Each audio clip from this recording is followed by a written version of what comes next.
Have you ever wondered what happens to the trash we throw away every day? In most countries, it ends up in landfills, slowly piling up and causing pollution. But in a small island nation like Singapore, with limited land and no room for massive dumps, they've had to get creative.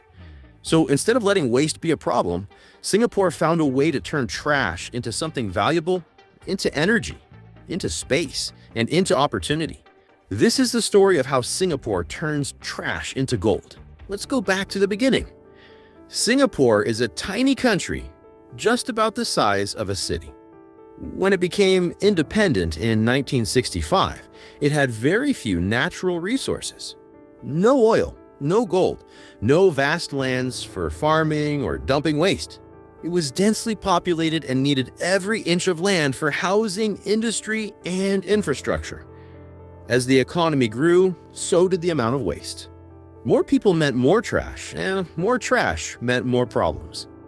In the early years, like many other countries, Singapore relied on traditional landfills.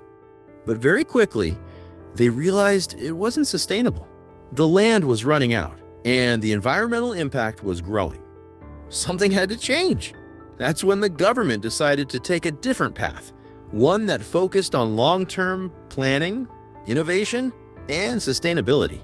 The transformation didn't happen overnight. It was driven by strong leadership and smart policy. Singapore's founding Prime Minister, Lee Kuan Yew, was known for his forward-thinking approach. He believed that a clean and green environment wasn't just nice to have, it was essential for survival. The National Environment Agency, or NEA, was formed to oversee the country's waste and environmental strategies.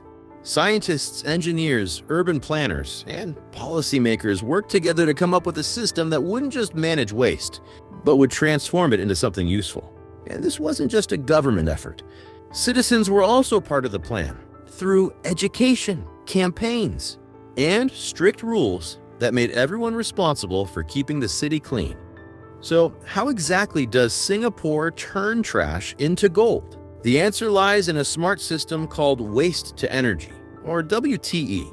It works like this. Instead of sending garbage to a landfill, most of Singapore's trash is collected and sent to incineration plants.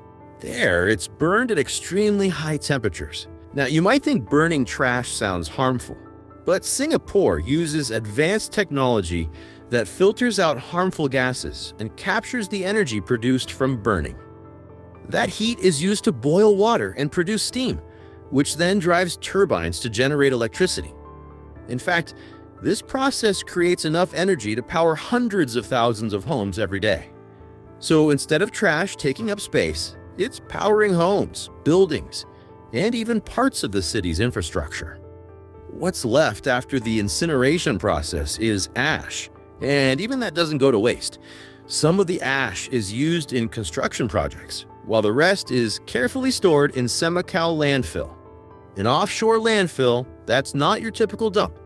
Semakau is clean, well-managed, and even supports a rich marine ecosystem. It's one of the few landfills in the world where you can go birdwatching, cycling, and fishing.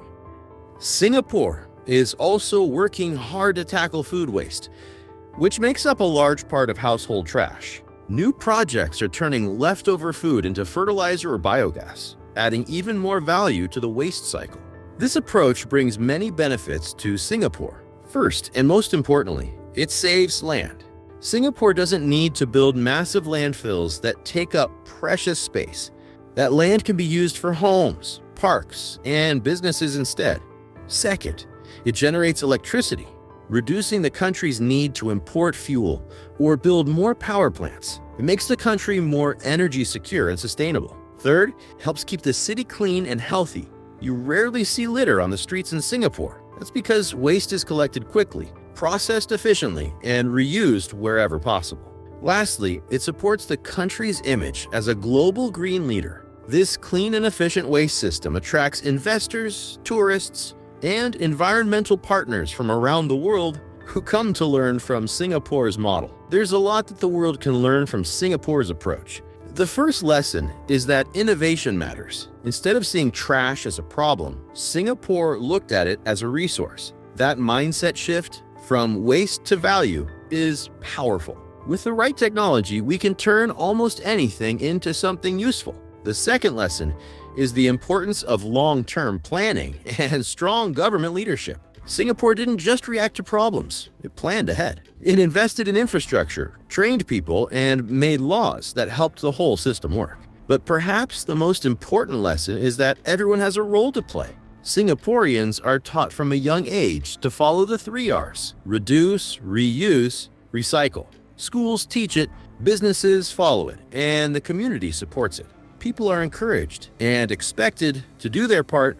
Countries around the world, whether big or small, can adapt Singapore's model in a way that suits their own challenges. It's not about copying everything, but about learning the principles: smart technology, strong planning, and shared responsibility.